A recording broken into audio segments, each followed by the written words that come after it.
Absolutely. So, I saw, I did a little bit of research and I looked at your daughter's soccer team, and I noticed that you used the Optigate with, well, one of the pictures was the Optigate testing. I think that's one of our next questions too, is just monitoring. And let's talk about athlete profiling. Because I know I hate the word testing. Everybody throws out testing. Kids get, whether it's the SATs or standardized tests, kids kind of, they get a little scared or nervous about that. So I kind of changed it to just, athlete profile. It doesn't say that you have to be here or there, but what's the importance of profiling athletes in your opinion? So there's many levels of monitoring, but I think the first and foremost, what I would recommend is that to understand that monitoring is a way to provide checks and balances. And so we like to throw around jargon in our industry, and one item is KPIs, key performance indicators. And so that is essentially saying, we have a tight end in football. They need to have this stature. They need to be able to run this speed. They need to be able to have the ability to run these routes. They need to be able to overcome this external load blocking, whatever that case may be. So in all sports, each position has KPIs, and those are requirements of the position to be successful. And so if you can distill that down, then, obviously all sports have some level of essentially automated talent ID. You're either good at it or you're not. There's an attrition rate. And so what you're trying to do is as an athlete becomes familiar and kind of finds their niche in a position, you want to be able to make sure that they're hitting their KPIs to be able to execute properly on the field.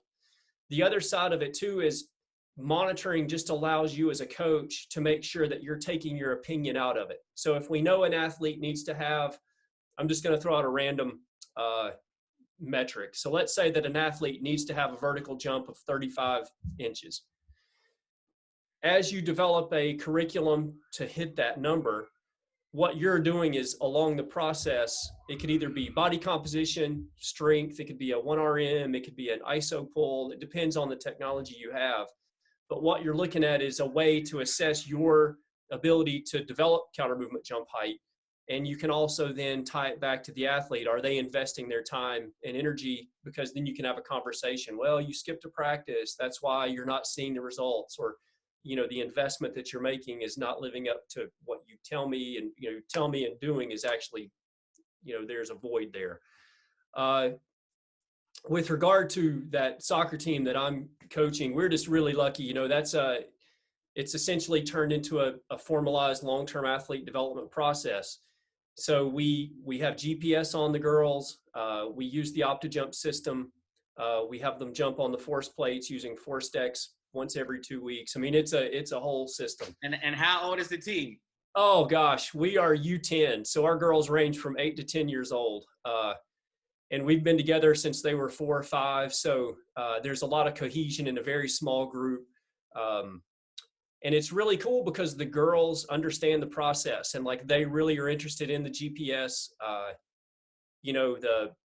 We started with just trying to figure out what the positions actually, the low hanging fruit, what are the physical characteristics? And so, starting off with identifying what are the strikers or forwards doing per game?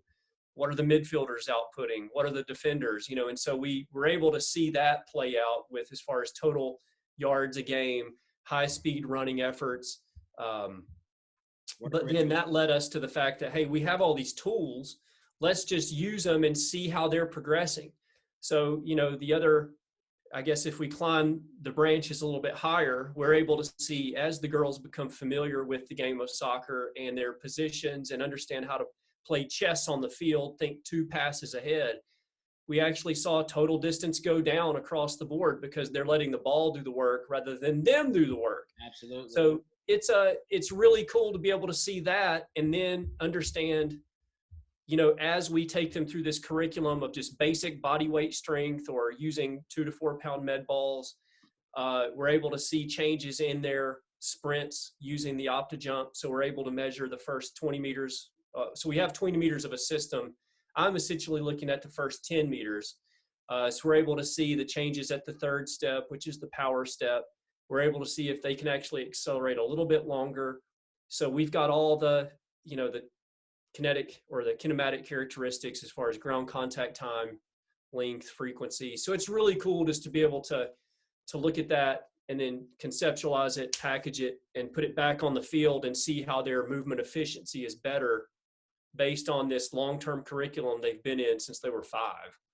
So